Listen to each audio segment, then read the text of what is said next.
Hello friends, yeah very good morning to you all. आज हम question number 5 करने जा रहे हैं, प्रश्नावली 1.1 का क्वेश्चन नंबर 5। ठीक, जैसे कि आपको पता है हमने क्वेश्चन नंबर 4 हम कर चुके हैं। अब उसी तरीके से क्वेश्चन नंबर हमको 5 भी करना है। क्वेश्चन नंबर 5 हम किस तरीके से करेंगे वो हमको ध्यान देना है। ठीक है, क्वेश्चन कह रहा है यूक्लिड विभाजन प्रमेयिका का प्रयोग करके दर्शाइए कि किसी धनात्मक पूर्णांक का घन, इस बार हमको क्या दिया हुआ है, घन दिया हुआ है। पिछले प्रश्न में हमें क्या दिया था, किसी धनात्मक पूर्णांक का वर्ग दिया हुआ था। वो किस रूप में दर्शाना था हमको, 3m+1 के रूप में दर्शाना था। पर परंतु यहाँ पर हमको जो घन है पूर्णांक का किस रूप में दर्शाना, 9m, 9m+1 या 9m+8 के रूप का होता है। ठीक है, तो उसी तरीके से हम इस क्वेश्चन को भी करेंगे। मान लेंगे सीधे, माना ए एक धनात्मक पूर्णांक है, ए एक धनात्मक पूर्णांक है जहां b, अब यहाँ पर b क्या लेंगे। अब आप कह रहे होंगे यहाँ पर b तो 9 है, परंतु अगर हम यहाँ पर b 9 लेते हैं तो जो हमारे संभावित शेषफल आएंगे वो 0 से लेकर 9 तक आएंगे।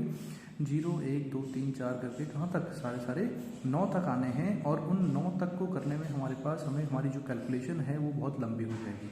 ठीक है, अब हमको पता है क्वेश्चन में क्या दिया, किसी धनात्मक पूर्णांक का घन, कि धनात्मक पूर्णांक का घन दिया हुआ है। ठीक, अब हमको पता है अगर हम इस 9 की जगह कितना लें, 3 लें, क्या लें, 3। अब घन मतलब होता है क्यूब, अब घन मतलब क्यूब। अगर 3 का हम अगर घन करते हैं तो कितना होता है, 27 होता है। कितना होता है, 27। और 27 किसका एक गुणज है, 9 का। 9 के पहाड़े में 27 आता है, तो इसलिए हम b का मान कितना ले लेंगे, 3 ले लेंगे। ध्यान देना चीज़ को, क्यों लिया हमने 3, क्योंकि अगर हमें पता है अगर 3 का घन करते हैं तो 27 होता है और 9 के पहाड़े में भी 27 आता है। इसलिए हम b बराबर कितना ले सकते हैं, 3 ले सकते हैं। ठीक है, अगर 9 ले करेंगे तो उससे हमारा जो कैलकुलेशन है वो बहुत क्या हो जाएगी, लंबी हो जाएगी। ठीक है, जिससे हमारा समय खराब होगा। ठीक, तो माना हमने एक धनात्मक पूर्णांक है और जहाँ b बराबर कितना है, 3। फिर लिखेंगे इसलिए यूक्लिड विभाजन एल्गोरिथ्म द्वारा, यूक्लिड विभाजन एल्गोरिथ्म द्वारा, तो क्या होता है, a बराबर bq+r, जहाँ पर जो r होता है वो हमेशा 0 से बड़ा और 0 के बराबर होता है, और b मतलब भाजक से क्या होता है, छोटा होता है। ठीक, अब हमें पता है पर b बराबर कितना है, 3 है, तो 3q+r लिख देंगे, कोमा जो r की कंडीशन को लिख दो इसी तरीके से, और b का मान कितना है, 3। मीन्स जो हमारे संभावित शेषफल, तो लिखेंगे यहाँ पर अतः संभावित शेषफल, हमारे संभावित शेषफल कितने हो जाएंगे, 0, 1, 2। ठीक है, अब आपको पता है हम 3 क्यों नहीं लेते हैं, क्योंकि 3 जो हमारा शेषफल है वो 3 के बराबर नहीं है, 3 से कम है। इसलिए हम 3 से कम वाले मान लेते हैं और 0 से बढ़ लेते हैं, और उसमें 0 भी शामिल होता है। ठीक है, 0, 1, 2। अब वही समीकरण 1 में एक बार 0 मान रखेंगे, एक बार 1 रखेंगे, एक बार 2 रखेंगे। समीकरण 1 में r बराबर 0 रखने पर, ठीक है, r बराबर 0 रखने पर 0 रखेंगे तो क्या हो जाएगा, a बराबर, इसमें अगर हम r बराबर 0 रखेंगे तो a क्या हो जाएगा, 3q+0, a बराबर कितना हो जाएगा हमारा, 3q।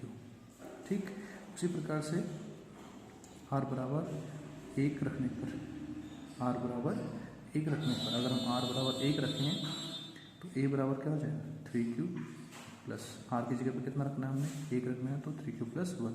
समीकरण 2, इस तरीके से अगर r बराबर 2 रखें, r बराबर 2 रखने पर तो क्या हो जाएगा, a बराबर 3q+2। ठीक है, अब हमारे ये जो हमने a धनात्मक पूर्णांक माना था उससे जो हमारे संभावित शेषफल थे वो हमारे संभावित शेषफल से जो हमारी समीकरण बनी वो ये बनी, a बराबर 3q बना हुआ है, दूसरा a बराबर 3q+1, तीसरा a बराबर 3q+2।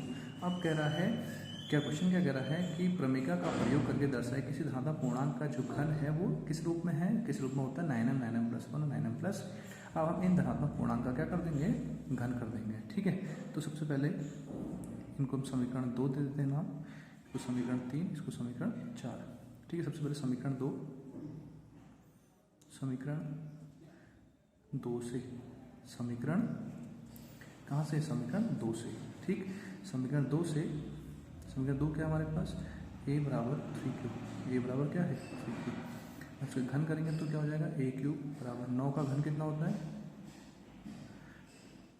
3 का घन क्या होता है, 3 3 9 9 3 27, 3 3 9 9 3 27, 27 क्यूब का घन क्या हो जाएगा क्यूब क्यूब। तो यहाँ से क्या करेंगे, हमें किस रूप में लेकर आना है क्वेश्चन में, 9m के रूप का लेकर आना है। किस रूप का, 9m। तो हम क्या करेंगे, यहाँ से 9 कॉमन ले लेंगे। 9 के बड़ा 27 कितने बार आता है, 3 बार। 9 3 27 क्यूब की पावर 3 या क्यूब की घात 3, तो हो गया 9, इसको ले लेंगे m, जहाँ जो हमारा m हो जाएगा वो कितना हो जाएगा 3 क्यूब की पावर 3 या 3 क्यूब की घात 3। ठीक, उसी तरीके से हम समीकरण 3 से a बराबर क्या दिया हुआ हमको 3 क्यूब प्लस 1। ठीक है, अब दोनों तरफ घन कर दे, a क्यूब बराबर 3 क्यूब प्लस 1 की पावर 3, 3 क्यूब प्लस 1 की घात 3। तो यहाँ से क्या लिखेंगे, अब आपको फॉर्मूला पता होना चाहिए, पहले इसका सूत्र पता होना चाहिए क्या होता है a प्लस बी के होल क्यूब का। तो a प्लस बी के होल क्यूब का सूत्र क्या होता है, a cube plus B cube plus 3a square B plus 3b square a। ये याद रखना क्या होता है, a cube plus B cube plus 3a square B plus 3b square a।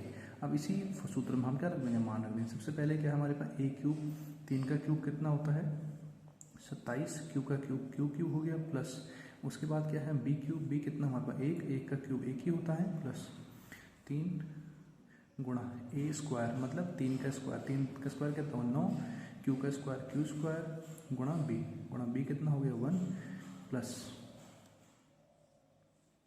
उसके बाद हमारे पास है 3b स्क्वायर मतलब 1 का स्क्वायर 1 ही होता है, गुणा a का मान कितना है 3। अब इसको देखेंगे 27 क्यूब हो गया, ठीक है, प्लस 1 प्लस 9 3 27 क्यू स्क्वायर गुणा 1 से करेंगे तो मान यही आएगा 3 3 9 प्लस 9 क्यूब। ठीक है, हम घटते हुए क्रम में क्यू की जो घात है वो घटते हुए क्रम में लिख देंगे। 27 क्यूब सबसे बड़ी घात है, प्लस 27 क्यू स्क्वायर लिख देंगे, प्लस 9 क्यू लिख देंगे, प्लस 1 लिख देंगे। ठीक है, अब ये देखो 27 और 9 किसके भाड़े में आता है, 9 के भाड़े में आता है, तो 9 कॉमन ले लेंगे, 9 3 27 क्यू की पावर 3, 9 3 27 क्यू की पावर 2 प्लस 9 एकम 9 क्यू बचा अंदर प्लस 1।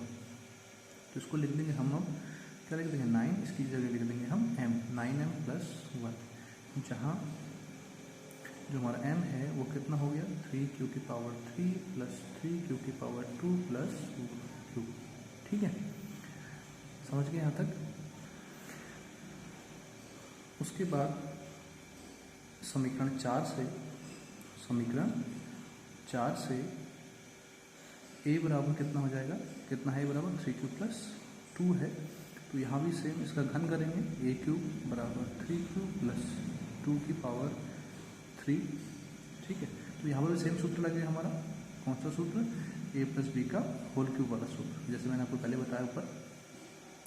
तो a क्यूब बराबर अगर हम उसका वर्ग घन करें तो कितना होता है 27 क्यूब प्लस बी क्यूब, 2 का घन करेंगे तो कितना हो जाएगा 8 प्लस 3a स्क्वायर, 3 का वर्ग कितना होता है 9, क्यू का वर्ग Q square, 3a square B कितना है 2 प्लस 3b स्क्वायर, बी मतलब 2 का वर्ग, 2 का वर्ग कितना हो जाएगा 4 और 3b स्क्वायर a कितना हमारे पास 3 क्यूब।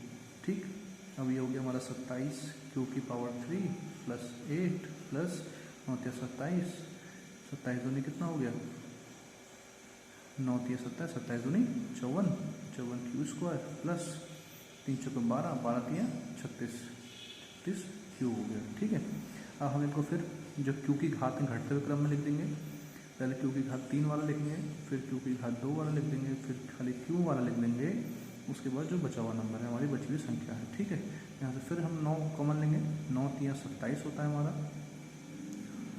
9 6 54 होता है, 9 चौके 36 होता है, प्लस कितना बचा हमारे पास 8।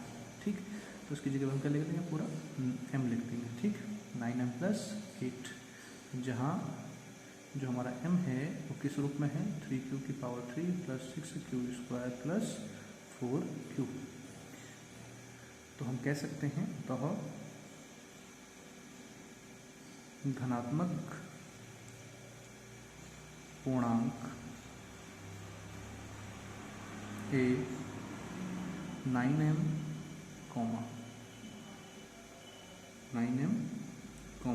9m प्लस 1 या 9m प्लस 8 के रूप का होता है या दर्शाया गया है, ठीक है। यहाँ तक बात समझ में आ गई आपको। जैसा पहले क्वेश्चन क्या था सेम उसी तरह क्वेश्चन है, बस यहाँ पर क्या कर देना हमने इनका घन कर देना है, ठीक है। तीनों जो हमारे समीकरण आए तीनों समीकरण घन करेंगे, घन करने के बाद हम किस रूप में लेकर आ गए, जो हमें दर्शाने को कहा गया था 9m के रूप में लाए, 9m प्लस 1 के रूप में लाए और 9m प्लस 8 के रूप में लेकर आए, ठीक है। तो आपको क्लास कैसे लगी जरूर कमेंट में लिख के बताइएगा। और हाँ, ये जो आपके इस क्वेश्चन की और जो पहले क्वेश्चन की सभी PDFs हैं मैं सभी टेलीग्राम पे अपलोड कर दूंगा, आप लोग वहाँ से देख लीजिएगा, ठीक है। तो टेलीग्राम का जो चैनल है वो है बेस्ट क्लासेस नाम से, ठीक है। बेस्ट क्लासेस में बेस्ट क्लासेस सर्च करके नीले कलर का लोगो है, जैसा हमारा यूट्यूब चैनल लोगो है उसी तरीके का लोगो है बेस्ट क्लासेस करके, वहाँ से आप पढ़ सकते हैं, PDF को डाउनलोड कर सकते हैं, ठीक। आज की क्लास यहीं पर खत्म करते हैं, ओके।